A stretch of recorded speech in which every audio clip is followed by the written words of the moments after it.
தொடர்ந்து உங்கள் அவதானத்தை விரிவான செய்திகள் வசம் செலுத்தலாம். ஐக்கிய நாடுகளின் 70வது பொது சபை கூட்டத்தொடரில் ஜனாதிபதி மைத்ரிபால சிறிசேன நாளை உரை நிகழ்த்தவுள்ளார். நியூயார்க் நேரப்படி நாளை காலை 9:45க்கு ஜனாதிபதி உரையாற்ற உள்ளமை குறிப்பிடத்தக்கதாகும். ஜனாதிபதி மைத்ரிபால சிறிசேன பதவிக்கு வந்த பின்னர் ஐக்கிய நாடுகள் பொதுச்சபையில் உரையாற்றும் முதலாவது சந்தர்ப்பம் இதுவாகும்.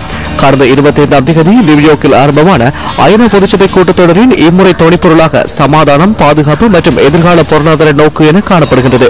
ஜனாதிபதி மைத்ரிபால சிறிசேன உள்ளிட்ட பன்னாட்டு தலைவர்களும் இதன்போது உரை நிகழ்த்த உள்ளனர். அமர்வில் உரை நிகழ்த்துவதற்கு முன்னர் ஐநா செயலாளர் நாயகம் பான் கி மூன், அமெரிக்க ராஜாங்க செயலாளர் ஜான் கெரி, இந்திய பிரதமர் நரேந்திர மோடி, பாகிஸ்தான் பிரதமர் நவாஸ் ஷெரீப் மற்றும் சுவிட்சர்லாந்து ஜனாதிபதி, ஆப்பிரிக்க ஜனாதிபதி ஜோசப் சுமா உள்ளிட்ட அரசு தலைவர்கள் இருதரப்பு சந்திப்புகளில் கலந்து கொண்டனர். வெளிவிவகார அமைச்சர் மங்கள சமரவீர, நிதியமைச்சர் விஜயதாச ராஜபக்ச, மேல்குடியேற்ற அமைச்சர் DM சுவாமிநாதன் மற்றும் தொழிற்பயிற்சி அமைச்சர் மஹிந்த சமரசிங்க ஆகியோர் ஜனாதிபதியுடன் ஐநா பொதுச்சபை கூட்டத்தொடரில் கலந்து கொண்டுள்ளனர்.